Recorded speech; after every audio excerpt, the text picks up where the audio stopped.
Assalamualaikum warahmatullahi wabarakatuh. Ketemu lagi dengan saya Hadisan di Hadisan Channel.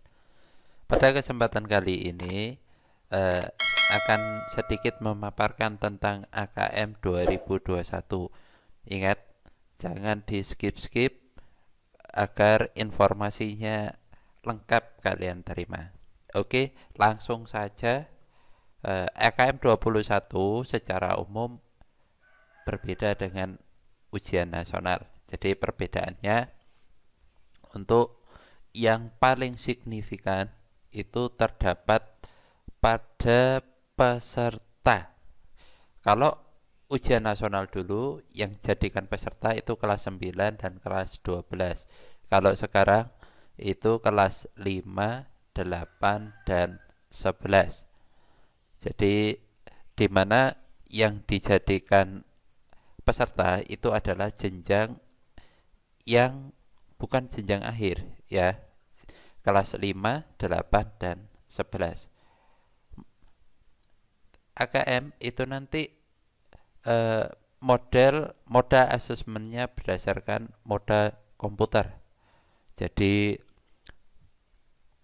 tidak lagi ada sistem kertas. Kebutuhannya fokus laporannya itu nanti untuk perbaikan pembelajaran serta peningkatan lingkungan belajar yang kondusif. Terus bagi kelas 12 yang menginginkan atau memerlukan untuk AKM bisa mendaftarkan diri untuk AKM secara individu per siswa. Jadi tidak ada kewajiban untuk kelas 12 atau kelas jenjang akhir untuk mengikuti AKM. Untuk perkiraan pelaksanaannya sesuai di pemaparan berikut. Jadi ini saya ambil langsung dari situsnya Pusmenjar atau secara umum pusat penilaian belajar. Jadi di sini sudah ada jadwalnya. Untuk yang Februari itu insya Allah untuk kelas 12. Terus minggu ketiga Maret itu nanti kelas 11. Jadi semua satuan pendidikan ingat ini adalah sampling. Terus untuk minggu kedua April itu nanti kelas 8 dan minggu pertama Agustus itu kelas 5. Nah, jadi di minggu pertama Agustus itu nanti akan dirilis hasil AKM secara nasional. Ya, jadi untuk rilis kelas 8 dan kelas 11. Sedangkan hasil AKM untuk SD dirilis tanggal bulan Oktober 2021. Lalu yang menjadi pertanyaan siapa terus peserta AKM-nya? Peserta AKM jadi dipilih secara acak oleh Kemdikbud dengan sasaran kelas 5, kelas 8 dan kelas 11. Ya, jadi milihnya acak. Berapa persen batas minimal? Karena acak ya kita tidak bisa menentukan berapa persen yang dipilih. Jadi acak langsung dari Kemdikbud.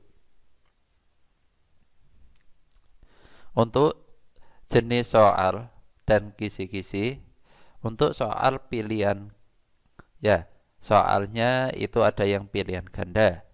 Jadi seperti biasanya A sampai E atau bisa jadi hanya A, B, C, D. Jadi kita hanya dapat memilih salah satu jawaban yang benar. Terus ada pilihan ganda kompleks di mana murid dapat memilih lebih dari satu jawaban. Ya. Terus ada menjodohkan. Jadi seperti menarik garis dari satu titik ke titik yang lain Terus ada yang istilahnya drag and drop. Jadi soal-soal bentuk soalnya itu berbentuk gambar yang cara menjawabnya itu di drag, gambar itu di drag terus di drop di kotak jawaban. Terus ada juga isian singkat. Jadi kita dapat menjawab berupa bilangan, terus kata-kata atau jawaban yang lain. Jadi berbentuk isian singkat. Yang terakhir ada soal berbentuk uraian. Nah, soal uraian ini jadi seperti soal uraian pada umumnya bisa jadi satu kalimat, dua kalimat, atau bahkan satu paragraf, tergantung soalnya. Berapa banyak soal yang akan dikerjakan? Jadi murid kelas 5 akan mengerjakan 30 soal. Soal literasi membaca dan numerasi. Sedangkan murid kelas 8 dan 11 akan mengerjakan 36 soal. Tingkat soalnya itu berbeda-beda. Jadi sesuai dengan kemampuan siswa yang mengerjakan. Jadi kita langsung ke teknisnya aja. Yang pertama ini yang sudah diuji coba kemarin. Yang pertama itu ada halaman login. Halaman login ini diisi username dan password, didapat dari operatornya. Terus setelah mengisikan username dan password akan diminta konfirmasi peserta. Jadi di sini ditampilkan nama peserta, jenis kelamin maupun jenis tes. Untuk mata ujian di sini ditampilkan yang pertama ada tes bakat solasis subverbal. Jadi TBS subverbal. Terus ada TBS sub kuantitatif, TBS sub penalaran, kuesioner bakat, terus ada kompetensi minimum, penilaian karakter minimum. Jadi secara teknis nanti ada 6. Seperti apa teknisnya nanti bisa kalian lihat di paparan berikut. Setelah konfirmasi data peserta akan diarahkan ke konfirmasi tes, di mana konfirmasi tes ini nanti mencakup nama tes, setidaknya ada waktu tes. Jadi jangan sampai keliru. Bagaimana jika ada kekeliruan? Silakan menghubungi operator. Masing-masing konfirmasi tes itu nanti sesuai dengan jenis tes yang diujikan. Jadi tadi kan ada 6, berarti konfirmasi tesnya nanti akan muncul sebanyak 6 kali.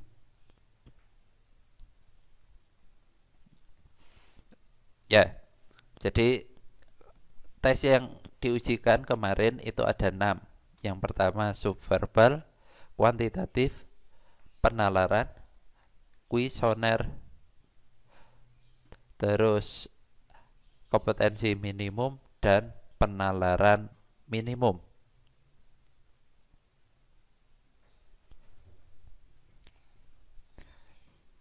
Ini salah satu contoh tes verbal.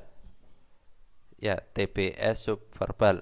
Nah, di sini ada tulisan, hanya tulisan analogi kain titik 2 baju sama dengan gula titik 2 titik titik titik. Jadi kalian harus memilih salah satu.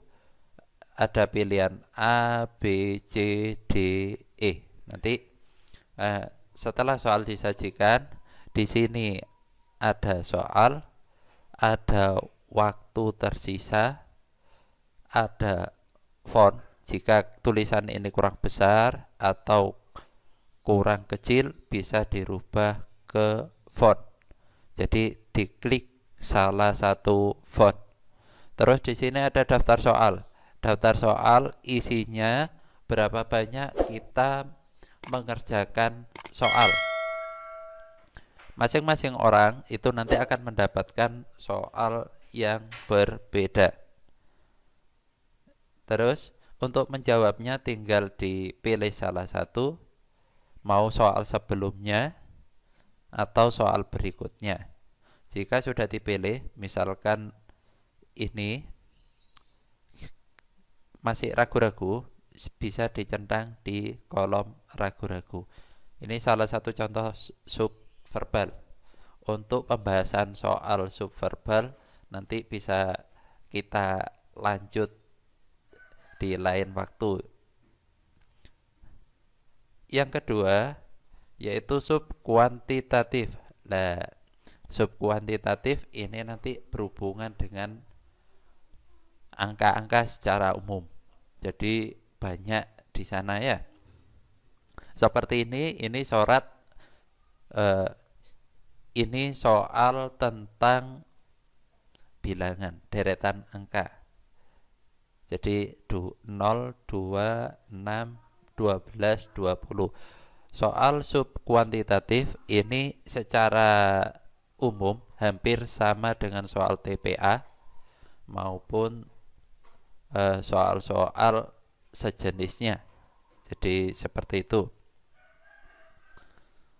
Misalkan ini berarti jawabannya berapa? Lah akan kita bahas di pembahasan khusus tentang ini ya, soal-soal ini. Nanti jangan lupa pantau terus channel ini karena di situ nanti akan kita bahas soal-soal tentang AKM. Yang ketiga itu sub penalaran, di mana penalaran ini hampir semua soal berisi tentang soal logika. Nah, jadi nanti ada premis 1, premis 2. Kalian diarahkan untuk menggunakan penalaran logis atau bisa menggunakan logika. Ada ya baik itu nanti penghubungnya dan penghubungnya atau, terus ada jika maka, terus menggunakan silogisme dan lain-lain. Jadi semuanya akan berhubungan sama materi logika.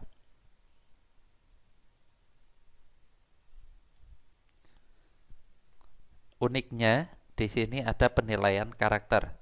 Apa itu penilaian karakter? Soal-soal yang disajikan itu berhubungan dengan karakter peserta didik. Jadi mulai dari kebiasaan, hobi, terus bakatnya juga. Jadi inti dari penilaian karakter ini bisa diarahkan ke pengenalan jati diri. Nah, kalau jati dirinya masih belum jelas, silahkan dicari mulai sekarang. Terus ada kuesioner TBS. Jadi isinya apa? Isinya mudah, mengenai kuesioner saja. Ini cuma salah satu contoh ya.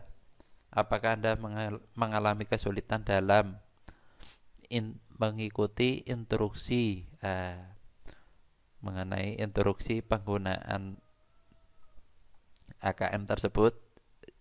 Tidak. Jawabannya ya, tidak. Jadi kebanyakan itu nanti soalnya berbentuk kuesioner.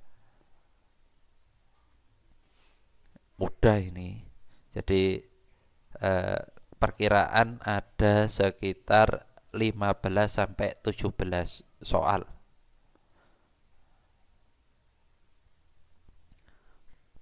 Terus ada soal kompetensi minimum.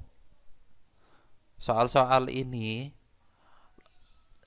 penitik beratannya terdapat pada literasi, di mana soal yang disajikan jawabannya dapat dicari oleh dengan cara membaca informasi yang disajikan.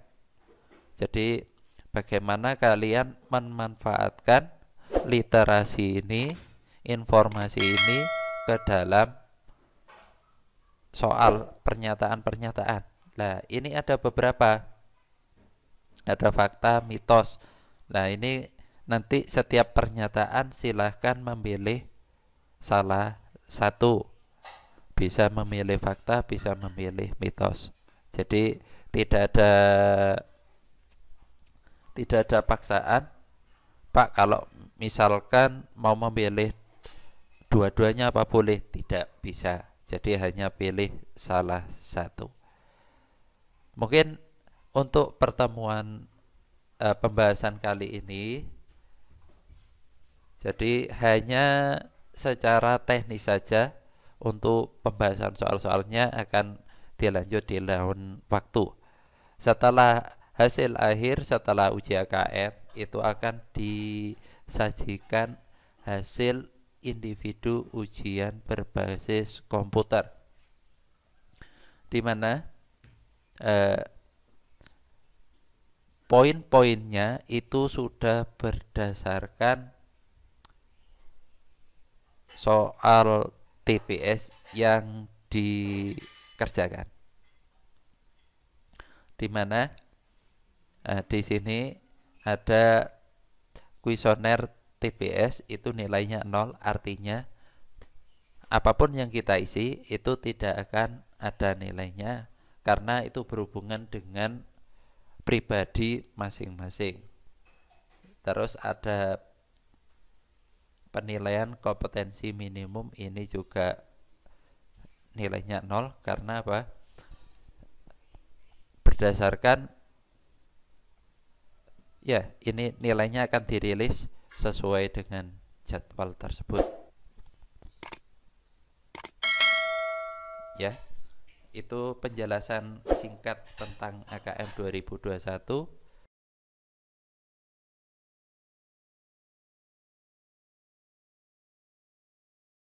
Jadi untuk pembahasan selanjutnya akan kita bahas tentang TPS subkuantitatif, ya, yang berhubungan dengan soal-soal deret angka dan lain-lain.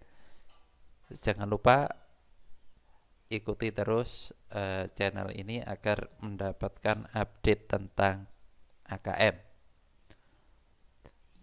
Terima kasih, itu saja dari saya. Untuk yang kalian kepingin tahu lokasi wisata di Banyuwangi, sekedar mempromosikan, di sana ada Pantai Bum Banyuwangi. Jadi silahkan mampir, insya Allah pemandangannya lumayan bagus. Terima kasih dari saya, kurang lebihnya mohon maaf. Assalamualaikum warahmatullahi wabarakatuh.